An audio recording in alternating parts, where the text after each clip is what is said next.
after looking into the structure of DNA, as well as some comparison between the DNA and RNA that we went over earlier, one may ask, how many of these alphabets are there? Eventually, we are looking into this language made of A, C, G, T, A, T as an example. So as we want to go and decode some information in this language, think about some of our natural languages that they may get encrypted, and then we need to get some statistics to decrypt that message. It may be of interest to start asking how much of A's, C's, G's, and T's would be there in the composition of the DNA. And so this question was asked by chart graphs, and chart graphs presented interesting two interesting rules for us. I'm gonna go over. Okay. Now, just before that, I want to refer to what is purines and pyrimidines. Okay. Perhaps I take you to one of the previous slides here. And so purines are large double-ringed structures. As you would see here, double-ringed structures. So there are two ringed structures. And these are purines. In particular, we have adenine and guanine to be purines. Okay. The purine structure consists of 6-membered and a 5-membered nitrogen containing ringed fuse together. Okay. Now, on the other side, they have pyrimidines, and these are smaller, single-ringed structures, as you see here. Okay. So in this class, we have cytosine, thymine, and uracil. So taking you back to here, we have this statement as part of the Chargaff's rule, which is purines equal to pyrimidines. In other words, A's and G's equals T's and C's. Or a different way to state this is to say, well, the composition of a guanine, or the ratio of guanine, will equal to, if we want to present this in this way, we can say guanine, and as a ratio, would match the percent of cytosine. Okay, let me do it this way. Okay, so in other words, if I have 4 guanines, I expect to find 4 cytosines. And also the percent of thymine will match the percent of adenine. So thymine percent will match the percent of adenine. And in other words, if I have 3 thymines, and expect to have 3 adenines. Now, this is certainly an interesting insight, yet it confirms the idea that the DNA is a double helical structure. So we have this double helix, and we know for each adenine, the base pair is going to be thymine. And if we have here cytosine, we know that the base pair is going to be guanine. And so Chargaff's rule came with this insight, referring to the case of in any DNA that percent of guanine again will match percent of cytosine, and in this case, and the percent of adenine would match the percent of thymine. Okay, so this is one rule that Chargaff referred to in his analysis and study. And another rule that is interesting to highlight based on these statistics, because again, there is an interest to dive into the DNA composition, right? So we see this very interesting history. We are moving from this material in the nucleus into crystallography, images, photos, into the base pairs and how they come together, and now understanding some statistics. And once we start diving these statistics, we confirm some findings like the double helix. Not only this, another very important finding by Chagas is that DNA composition varies from one species to another species, okay? To another species. So it is not the same distribution. So if we have human genome, for example, okay, let me write it down here. In human genome, we will have roughly 40% of GC content, okay? And then the other 60% would be ATs, okay? Let me switch the color here and go with another species. For example, what if we look at the yeast genome, okay? The yeast genome, what's going to be the GC content in this case and AT content in that case? Is it going to be exactly the same or different? Well, we have 38% of GC and about 62% of AT. So it's not exactly the same. There's some difference. And here we get to the second rule by Chargaff's. Okay.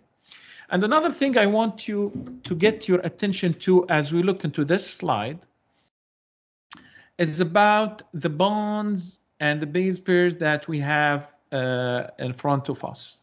Okay. So adenine pairs with thymine via 2 hydrogen bonds. You see this example here. So we have one hydrogen bond, another hydrogen bond, okay?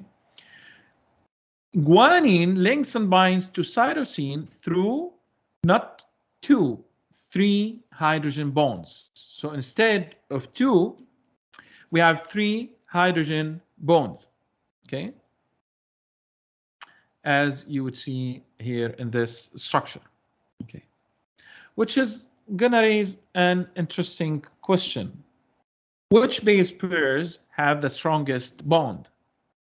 So I want to give you a moment to think about it and share your answer. We're looking at adenine being linked to thymine and guanine being linked to cytosine and vice versa. Which base pairs would have the strongest bond? So if you think about it, we can say, well, given that cytosine and guanine, okay, let me go back to here, given that cytosine and guanine have 3 hydrogen bonds, while adenine and thymine would have only 2, then the CG base pairs has a stronger bond, okay? So this bond in general, which is composed of 3, not only 2 of the same exactly type of bond, which is the hydrogen bond here. So it is safe to assume that is a stronger bond. And a stronger bond here, like looking here, would mean we need more energy, okay? More energy to break it down. More energy to separate these 2 molecules as compared to adenine and thymine, okay? And if we try to generalize by going through this understanding of the DNA composition and look into Chargaff's rules, and then look into how the bonds come together in between these bases that we have, or nucleotides, another interesting idea is why a GC rich region, meaning why a specific region of the DNA that will have more of the GC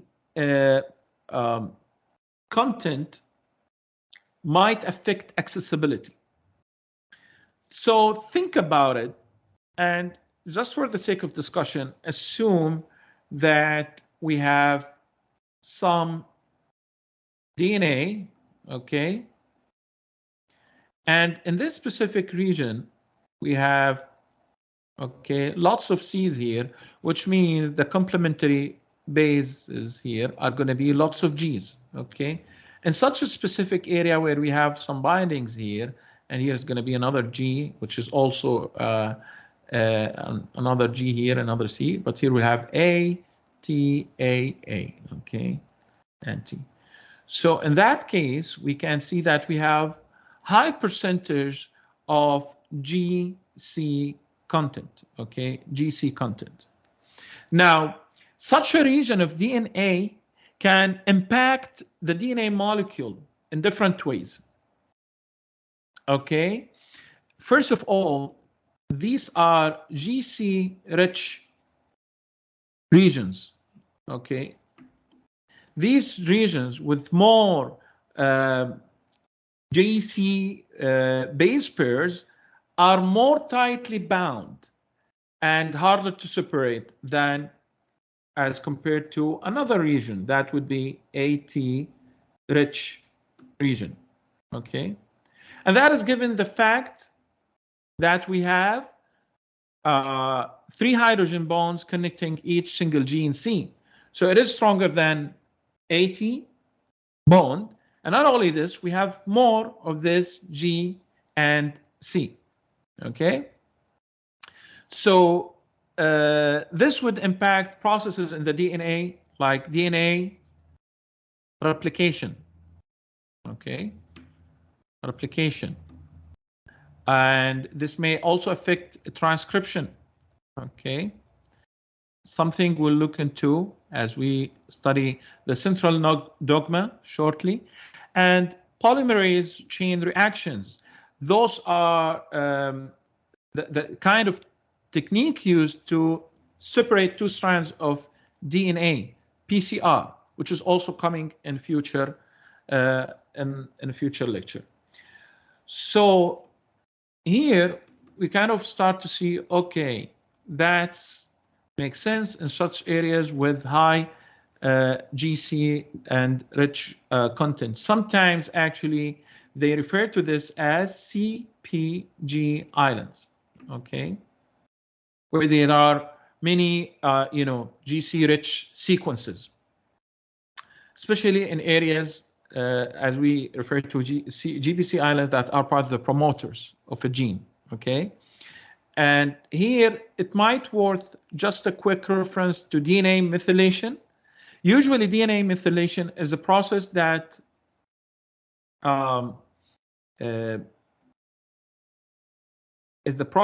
suppress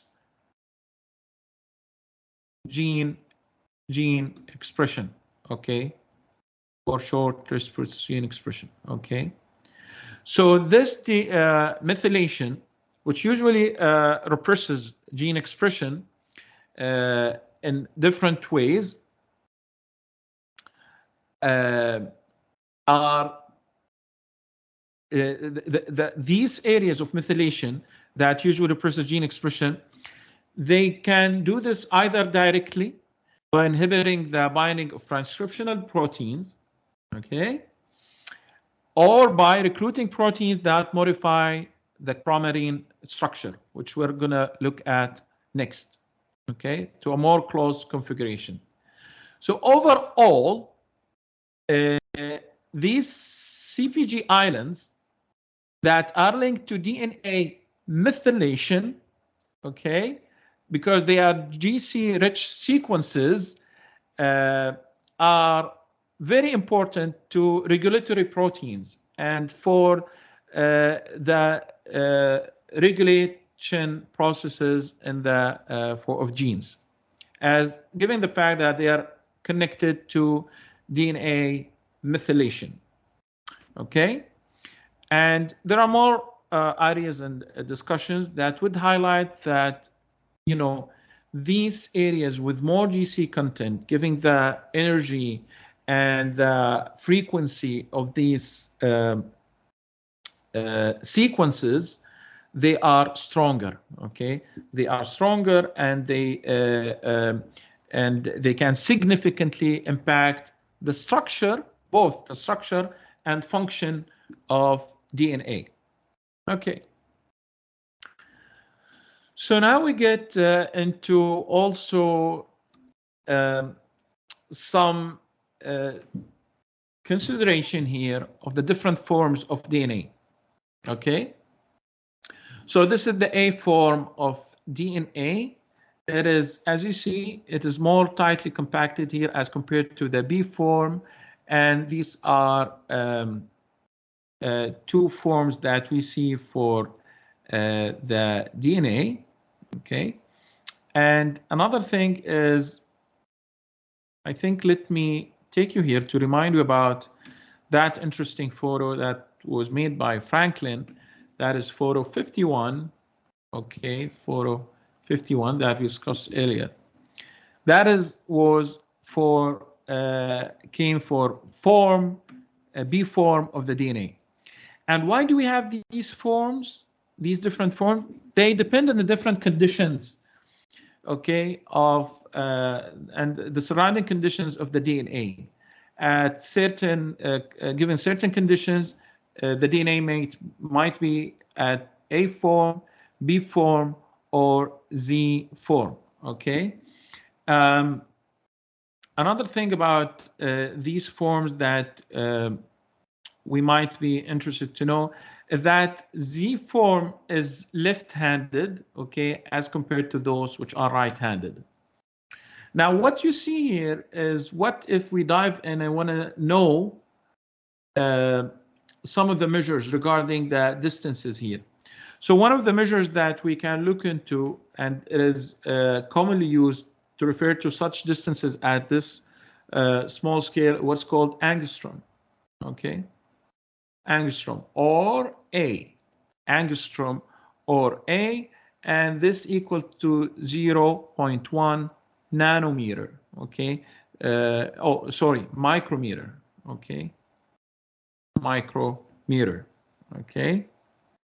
As per my notes, and hopefully you double check this. Let me know if it is not quite it, okay? And so if we go here, we can use the angstrom, or we can use the nanometer in terms of the measure, okay? So the distance between two bases, okay, two base pairs in the sequence would be 0.34 nanometers or 3.4 angstrom, okay? And for a full cycle, okay, for a full cycle that you would see here of the DNA region, it was going to be around 3.4 nanometers or 34 angstrom. The diameter here between the two strands, this is the diameter, okay, is going to be 2 nanometers, okay? So this refers to the distance of one full loop, one loop of the helix, okay? So this idea of knowing something about the distances, I guess, is going to raise a very interesting question. How long, let me try this again, okay? How long is the DNA, okay? So if we try to fetch the DNA from one cell, this is the DNA, okay? And we unfold it, unwrap it. I want to get it complete, and then want to measure that. What do you think is going to be the full distance, okay, or length, distance between two sides, two ends, or the full length of this DNA molecule? Okay. Think about it. What do you think is going to be the full length of this DNA molecule? Drop some number, okay? And by the way, I'm trying to engage with some questions and give you a moment. And if you ever want to write these down and share it with me after watching the class, I think would be nice. And I think this can be a way where I may consider a bonus, because this is confirming that you have watched the lecture. So if you note down the questions that I've been asking, give you a moment to answer and then share it with me, I think would be confirming that you have watched the lecture. You don't need to get the right questions, okay? Just share with me your thoughts and insights. So anyway, back to this. One, the actual number is going to be 6 feet. This is about 1.8 meters. Imagine this. Imagine this, okay, that we have for one cell, the DNA that we can get can be roughly 2 meters. So how come we have trillions of cells, okay, and lots of DNA in our body? How come we have lots of these strings in our body? This is going to bring us to a very important formation or confirmation of the DNA. And as you see this nice drawing here, this goes by, you can see the chromosome here. This is something that maybe many of us are, used to see, okay? But this is a very compact representation of the DNA. And, as humans, we have 23 chromosomes of this in the cell. And this way or formation is going to be very clear, specifically at the time when the cell is going to divide, okay?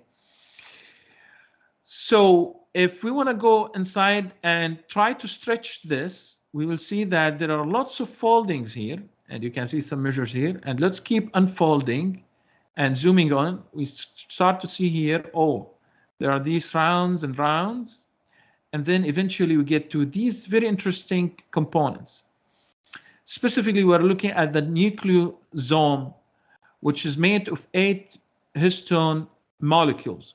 This part here is some kind of protein. This brownish part is some kind of protein that comes with positive charges and helps, because we know the DNA comes with negative charges, and it helps to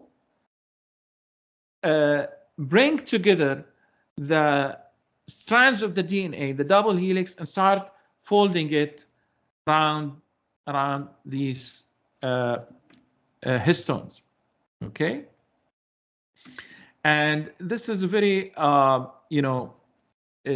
important thing to know, because this is what helps to keep the DNA packaged and compact in our body and cells. The nucleosome is the basic unit of DNA packages in eukaryotes. We'll talk about the differences of eukaryotes and prokaryotes shortly. And the proteins that are inside the protein core that we're looking into here is this histone, okay? 8 histone molecules, okay? This is, we can refer to it as protein core or histone octamer, okay? So the histones are, again, basic proteins. Histones are proteins, okay? They are proteins, but basic proteins, okay? Not very complex ones. With as we said earlier, with positive charge, okay? With positive charge, okay? And this allows them to interact with the negatively charged what? Phosphate backbone. That is of DNA, okay? The phosphate backbone of DNA is negatively charged, okay? Negative charge. So which brings them together, as we know, positive charge is attracted to, sorry, let's put this negative charge, okay? This is a positive one, okay? And this is a negative one. So they get attracted to each other, which helps in compacting the whole the whole DNA. There are 5 types of histones that are referred to, meaning these proteins, as H1, H2A, and H2B, H3, and H4. Okay, and H4. Now, the histone octamer, this protein that we find at the core, is made of 2 copies of H2A. Okay, so 2 of H2A, 2 copies of H2B, 2 copies of H3, and 2 copies of H4. So we have 8 of these histones. So in other words, the octamer here, or the histone octamer, is composed of 2 sets, or what we may refer to as 2 tetramers. Okay. Now, a special mention is going to be for H1 that we have here. So if I take you back to here, you see the H1 histone, this reddish part of this wrapping here that we have. It is usually referred to as, let me put it here for you, H1 histone is usually referred to as linker histone. Okay, the linker histone. So it is not part itself of the core octamer. That is, we say the core part is already made of the other 8 copies or of the other histones. Okay. The H1 role is that it helps in stabilizing the chromatin structure.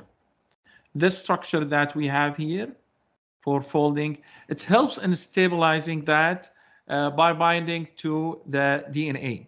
Okay. In